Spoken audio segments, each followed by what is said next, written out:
afternoon and welcome back, ladies and gentlemen. I hope you enjoyed your lunch and had a chance to network and swap cards. Now we are back for another exciting session. I hope you are excited. Please welcome a speaker that we had yesterday. Welcome him back on stage to discuss the viral equation, decoding the science of online fame. Everyone, put your hands together in a massive round of applause for Dario Kulic. Dario Kulic is the senior partner and CEO of Sapiens S2P, and I'll give it over to him. Hello. Hi. So here we are again. I hope you're still alive and ready for the next 30 minutes. So we're talking today about viral equation. So decoding the science of online fame, and this will be interesting because it's a big topic. No? There's many things you can talk about. You know about these things, but I'm looking forward to what you will say to my conclusions. So let's start it, yeah? Just a couple of things before we start. So why should you actually listen to me? Okay, so I mean, who am I? What did I do? And why should it be value actually what I'm saying to you? So I have 17 years of business experience, not just in procurement, but also in sales and marketing and other functions. So from a management perspective, I've led big teams, and I did it differently in a sense of I wanted to show actually the world also that you can lead just by trusting and with empathy and by taking the risk. Yeah, so without actually controlling. And nobody believed me in my company before, so where I worked.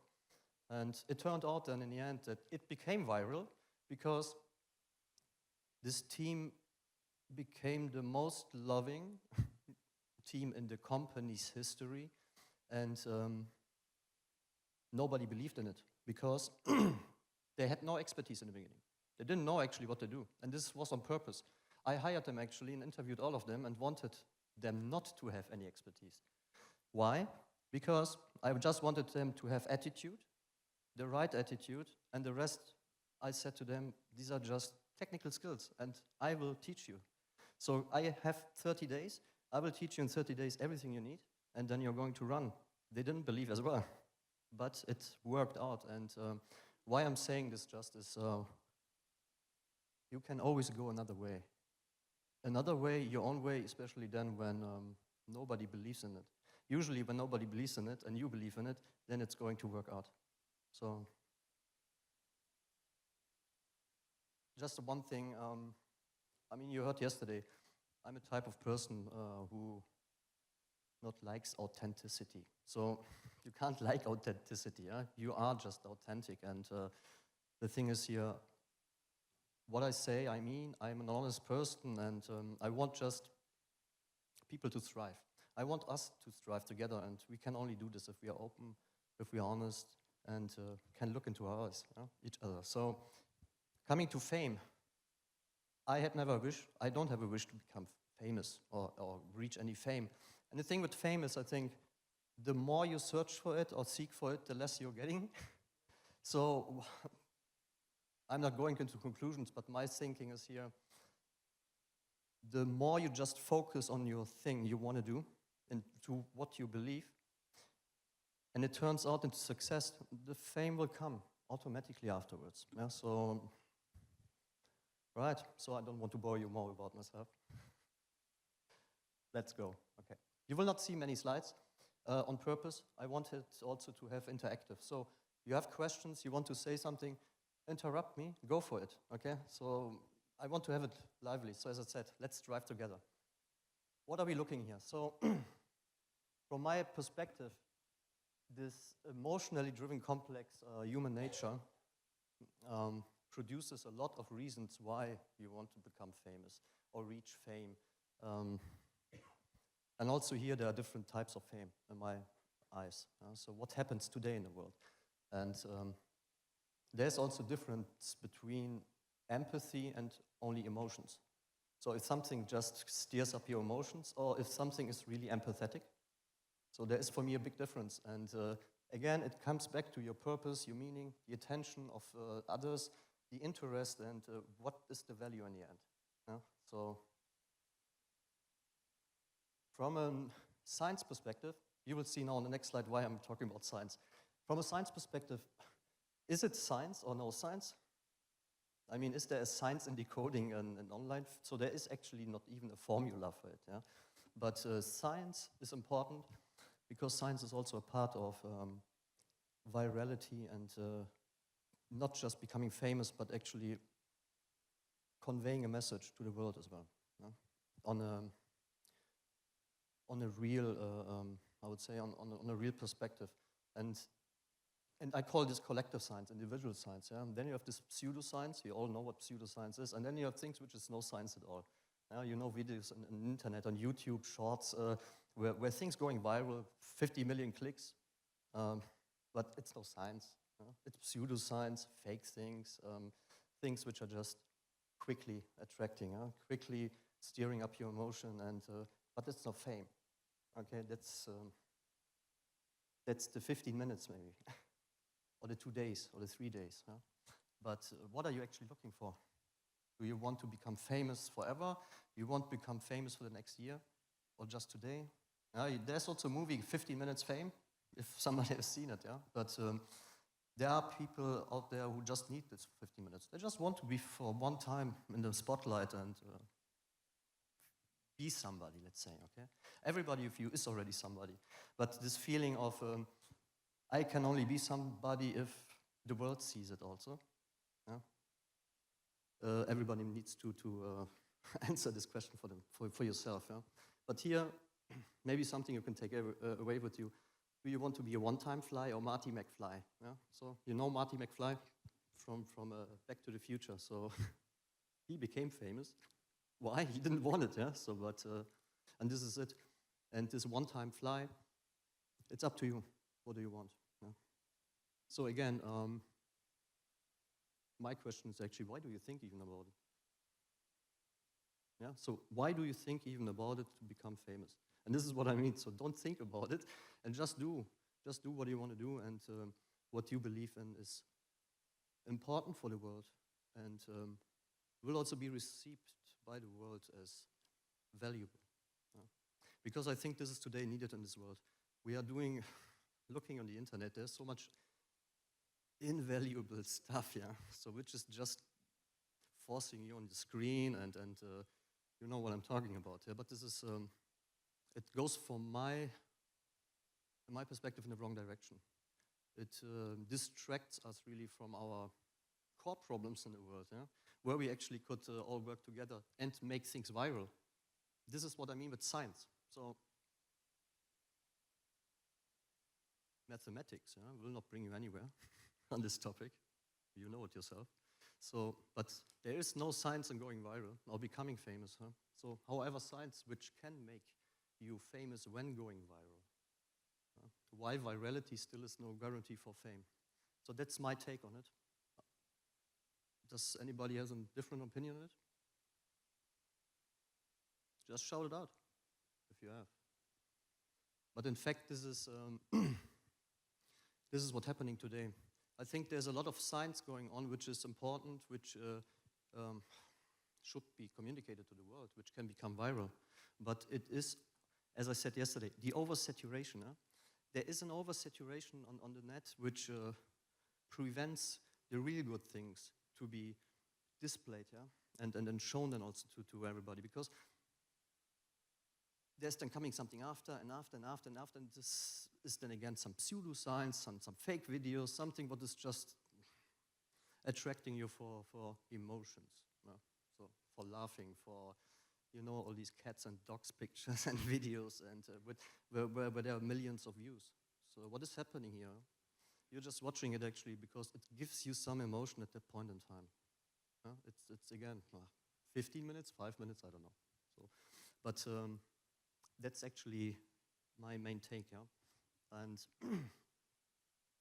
so where will this lead actually in? The thing is, how do you actually captivate something viral? How do you actually create something viral? And there are enough means and medium out there to create this. So, but the point here is it bringing you value? Okay, is it bringing you something for your audience? The question is really, what do you want? When I got actually asked to make this keynote, I was a bit baffled myself. What I will talk about it. It's a topic everybody knows, but you can say so much about it. Personally, I dislike actually virality in the internet when it is not valuable. Okay, yeah, sometimes it's nice to see something which is funny and so on, but this is not bringing us anywhere. So as the human mankind, I mean, if we stick all together, we would have brilliant things which we could produce together, which we could produce not only together, but make viral together. So the point here is, how do we change this? So how do we change this actually? And I don't have a formula, it's not mathematics, but you are all marketing experts, so you can also think about it yourself, how we can achieve this together, in cooperation maybe even. So, and this is not about just profit making. It's not about profit making actually. And we talked also about this yesterday. It's not all about money. It's what I understood from all of you. You all want to change the world somehow. When I listened to other colleagues from the Conference on Education and Health, they all want to change the world as well. So, but they are not going viral with their stuff. They are getting actually overrun by all the other things. Yeah? And this is why, probably the world doesn't know about many things today. What is already possible, what we can all do together to make a better world. So, again, empathy, winning your hearts of the audience, not with pictures of dogs and cats, but winning the hearts of the audience by showing that the things you are presenting has not just a value, but has the chance to change the world for the better. Because we are not the only ones, I think, who want to change this world. Yeah?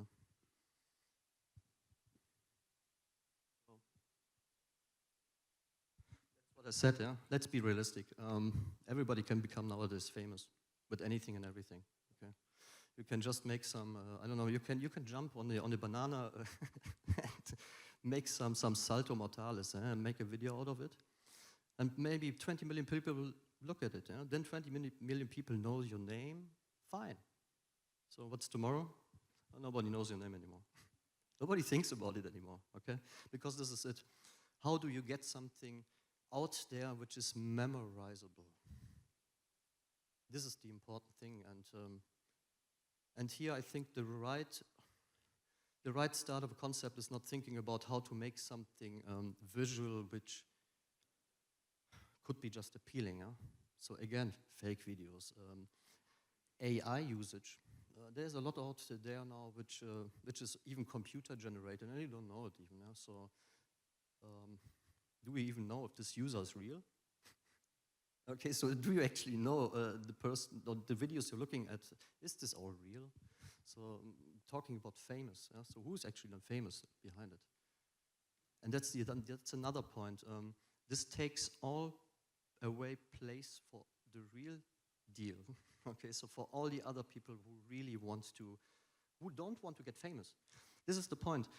The people who don't want to get famous, but the people who are driving science in order to change the world, they are not getting the chance to become famous and communicate it out there. So those people who want to become famous, they will always find a way to get it. Either through fake videos, either through whatever it is. But again, it's not valuable, not really valuable.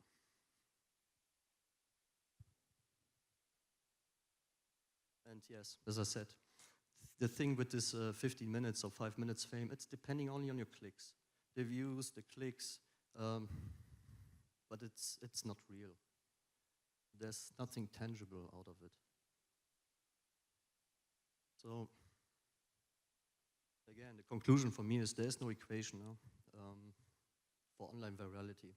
I even don't like this online virality term. For me, it shouldn't be online virality. It is actually a mix of analog. So you should, again, coming back to science, before you go digital and want to become viral, yeah, you're doing something analog with probably your hands in your laboratory, or you're engineering something. You're creating concepts, management techniques, anything what it is. Yeah? So,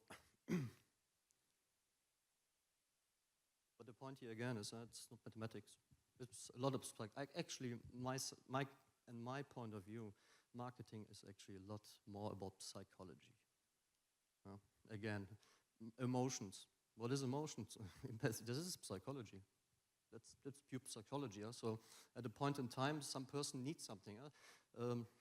I'm now in the need of having the emotion of feeling cheered up, or feeling better. So on the short term, what I'm doing, I'm watching something what's cheering me up. Yeah? So and this is the point. So how do we actually create something really valuable? How do we actually change this? How do we overcome now or fight against this flood, which is already existing, of so much nonsense, and get actually the real things out?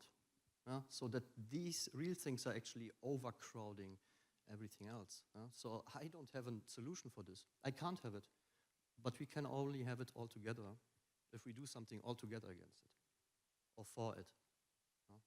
And now it depends all on you, and on you marketing experts, actually.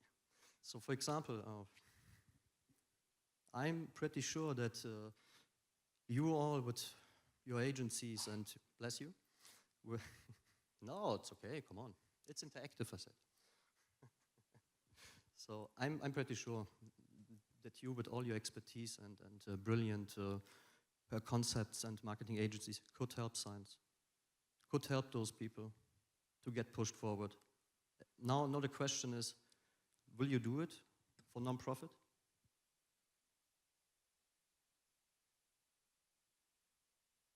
Let me know. Would you do it for non-profit? Would you? Yeah?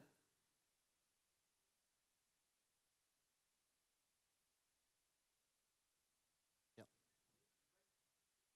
Yes. Yes. Yeah. Correct. So now again, I adore what you said. Yeah. So I love it when people are working, fighting for cause, also for non-profit. But let's be realistic. Not all of you are like this. Not all of us are like this. So still, everybody who just wants to make money and profit is not prioritizing this. Yeah? And again, the question is, what do we want? Make money just to have status and security, or do we want to change really the world? Yeah? I can't answer it for you, but I would love to be a part of it. In any case, whatever I can do for it. Yeah? So I don't have a marketing agency. So we are a consulting company. But again, as I explained yesterday, in our case, we want to change the world as well. And how do we want to change the world? Is we change first the corporate world of employees, which will change their private life automatically. Why? Because when we take away all this frustration, all this pain from them at work, they will not take all this load of BS home. Okay? So I've had so many discussions with interviews also with people when I started to make this business case and working on this concept of an action chatbot and taking away non-value-added activities. I was shocked. I was shocked what I heard. There were people working since 20 years and had to go through this pain 20 years long. So how do they bear it? Yeah? They bear it because they just ignore it. Yeah? So they just take it, and they not bringing everything from their own into it. Okay, so they leave actually their heart out because they understand that's now just the job and I have to run it. But the point here is, I have had so many statements from people who said they take it home. They take all this ballast home, all this weight, and then it's their family who has to take it. Huh? Not only the family, maybe also the dog, the cat, whatever. Huh? But here, multiply this with everybody who is in corporate working today and affected of it. You will come to numbers of millions. And let's now talk about virality. I give you an example. I calculated for 5,000 users in one company, if we just automate one workflow, they're working on it the whole day, okay? And automate it, they reduce 90% of all this wasted time for transactional work, for meaningless work, for unvalued work. So, what's the outcome? 90% means here 26 years per year. Okay, so I had to explain this to my former CFO a few times. We didn't understand it. So how can it be? How can 1 year have 26 years? I said, well, it can't. But that's not the point. Collectively, all together, when you put all this together, everybody together saves 26 years in 1 year on one workflow. Now listen to this. In big corporations, there are around 120 workflows. Imagine you automate all of them and give them the time back. Calculate it, 120 times 26 years. You come to a high number, one company. How many companies and corporations are in the world who have the same problems? Thousands over thousands over thousands.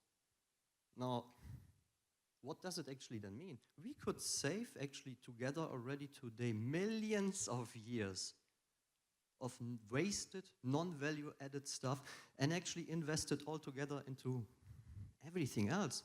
For example, saving the world. How do we save the world? We save the world when we support science. When we support science and those people who have brilliant ideas, or maybe also not us scientists, but if we would follow their ideas, we would also create a better world. So, but the point here is, those people are also sitting in corporations. Those people are also sometimes secretaries. So, or not on a high level.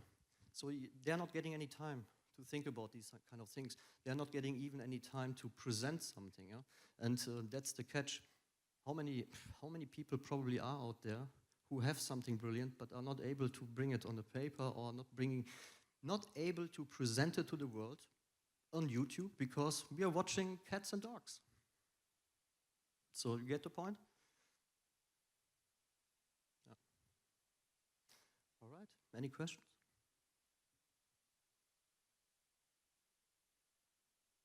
I hope you're still awake. Okay. Do we have questions?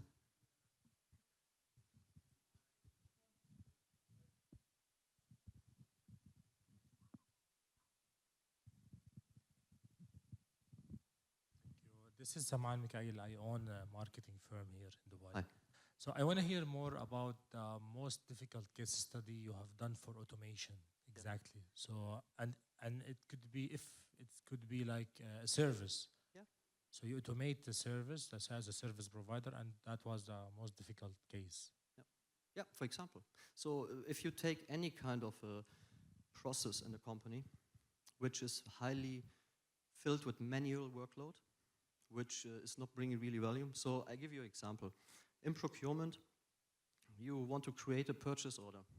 You have to go into the system. You have to log in somewhere. You have then to fill out screens and go until you finalize it. So now, after finalization, it's also not working because you missed something. Okay, and here it comes. All this type of work until this number is created, the order is created, it's all non-value added.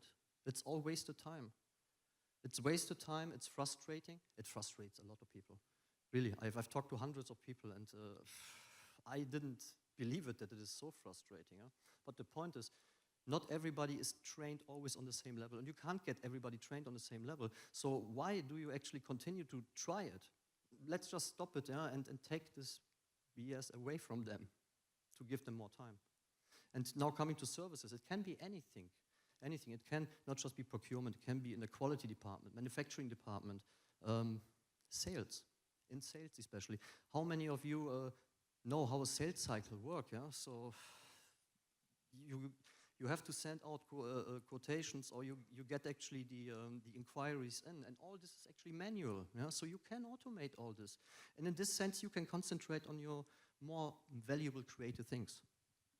I don't know, maybe one of you have a brilliant idea, but you don't have time because you're stuck in sales work or anything else. Okay? This is the point. Yeah, so first we need to systemize the work, then we need to automate it, right? Not the other way around. Absolutely. No, absolutely. So it doesn't make sense to automate something if you don't know and are aware of your end-to-end process fully, of course. Okay. But here, you're not alone and you're not lost. So, for example, this is what we do. So we help companies not just to automate, we help the companies also to run through all their processes. And so the thing is, we help the companies to understand their end-to-end processes first themselves, because there are corporations who are struggling on this. But this is the start.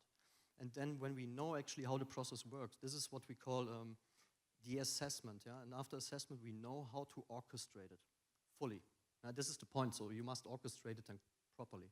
But it's working. And it's live. We have it already with 2 big clients. And the thing is, they also didn't believe, yeah, after 1 or 2 use cases you do, then we'll stop. No, it's actually the other way around. They saw that the value is so high, and now they're adding and adding and adding and adding. Yeah?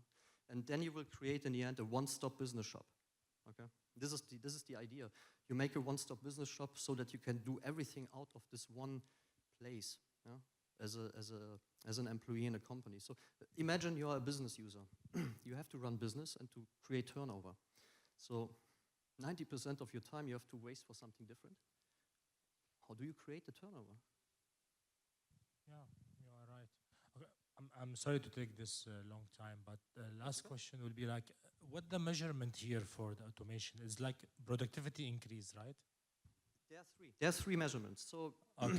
So can you give us a percentage, like how much we should put the KPI, like 10% productivity increase, or should we put it 20, or we work toward the 20, or increase? Yeah, the 75 productivity to 90%. increase. Like the end goal, the ultimate goal will be a productivity increase. 75 to 90%. Oh my God, this is within 1 year, something like this. So the point is, let's go back to this one workflow. When you automate this one workflow that we're talking about, you save 75 to 90%, not just on time, but also on cost. And you can then increase also the productivity increase actually will not be in 75 to 90%. It will probably be over proportional because you don't know how productive this person then actually will become. Yeah? So, but in general, it is 75 to 90%. But It's you talk about massive. three KPIs, so what is this? So you have time, you have the time you save, you have money you save, and you have a collective number of people which is affected. Yeah? So, and yeah, let's be also again realistic. There will be companies who will take advantage of this. We can't stop it. That's always with new technology. But we can, as I said, fight against this when we don't look only on the profit, but really on the improvement of work of people, which will be for all of us benefiting in the end, and for the family at home who doesn't have to take anything anymore from frustrations from the wife, the husband, or whoever is working. I mean, I can tell you from my experience, I had this also in the beginning. Sometimes when you work in big corporations, there's a lot of hassle. There can be a lot of stress and pressure, and you get pressurized all the time. And this can create, if you're not strong enough, this breaks people. It can break people. It's not necessary, okay? It's not necessary that the manager comes anymore to somebody, you have now to create this report. Oh my God, I have now to download this, I didn't have to do this, and blah, blah, blah, blah. Oh, I'm going now home, so it will take me again 3 hours. Okay, 3 hours of non-wasted time. Now I'm going home, my wife is pissed. She's not only pissed, my kids are sleeping. They haven't seen me for years, hypothetically, but this is it, huh? Sorry? Yeah, or you don't find anybody anymore at home because you're getting divorced. Yeah. So, worst case, I heard this as well. I mean, not in my case, but yeah, this is reality. The reality actually is, and this is the point, we need to stop closing our eyes from reality. And this, in my case, is happening actually with all these short-tempered emotional videos out there, which are reaching millions of views and making people famous for, I don't know, a few days or so, or even for a year. I mean, I've seen things, users who are doing this since years, yeah, and just for collecting. You know, you collect views. Why do you collect views? Of course, you get paid them by YouTube. Yeah? So you can put your plaque on the wall. Yeah? I had platinum YouTube. Okay, so is this fame? Is this valuable? No, it's ego. That's just ego-driven. Proliferation of yourself.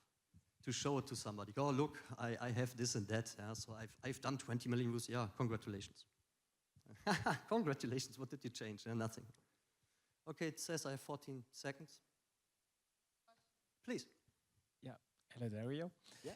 Thank you so much for your presentation. We can see how authentic you are. As a psychologist, I want to just add something in your presentation. In psychology, we spoke about affective and cognitive growth. It's if you post something on LinkedIn and you speak about scientific stuff, you will just improve your cognitive growth. So people just faith in you, just add an opinion, a good opinion about you, but you don't improve the commitment. But if you are in your affective growth, if you speak about your pets, your dog, cats, child, I don't mix the cats and child, of course. But if you speak about your life, you will create connection. We speak about self-brand connection, a connection between the brand, your image, your personal branding also, but also with you create a connection between the brand image and the personal identity. And if we create this connection, you can just create commitment because the people are attached not to the brand but your identity. And if they are attached, they are committed. And if they are committed, they will like, they will share your post, they will just create they will. I feel you. Yeah, that's true. So yeah, just want to add something about that. I don't know what you think about that, but it's a real question for me. Can I have to just speak about my scientific stuff and show how credible I am in psychology or in marketing, or Yes. just speak about my life, my family, and my pets? Both, if it fits and suits and benefits everybody. So, you know, let me just finish one thing. All of us has any private stories which are valuable for other people to gain more experience. Combine it with the things you're doing in a profession, like in the science. So this is what I recommend. But I feel all you said, it's absolutely true. This is absolutely true. I think he had a question. No, there are more questions? Yeah. You had one more question? Or two, yeah? Come on, give a little bit more. I could be wrong, but I know that, for example, Facebook, Instagram, they had an algorithm called EdRank. And the EdRank's changed now, but it's the same principle applies, and I think it applies across many platforms. So in general, only 2% of your followers see what you post, right? Because what happened was, for those who don't know, Facebook and LinkedIn, etc., they were free platforms for people to use. And Facebook and the clever people like Mark Zuckerberg decided, well, if you want to do that, then you're going to have to pay. So that's where the paid side came in. So 2% of your followers naturally see your content. So which means it's not real connections, huh? Yeah. So where I'm going with this is that in your experience, how the algorithms reward higher content engagement. So, for example, you create a post and there's a lot of people engage. Facebook then says, oh, that must be breaking news, or that must be something that people like. So it will start to distribute it to more than just the two people. And then they share it, and then it grows organically. So when things go viral, it's an organic growth, right? It's not a paid growth. So, in your experience, how does one break through the barrier of that 2%? Yeah, so I mean, I have an answer myself on it, but I guess there are more answers than this. But my answer is, again, everybody of us has issues in his private life, we all have the same. If it is political, if it is something what is destroying our common environment, if it is any costs which are going up, if anything, everything. So why not looking into this? Pain points of people, which will then actually connect them. In my point of view, you will connect with the people if you really concentrate more on the pains. And also with the brand, I think it is, in my opinion, nail me at the wall, yeah, so or kill me for this, but I think, in my opinion, it's time that when we create brands and make marketing campaigns for brands,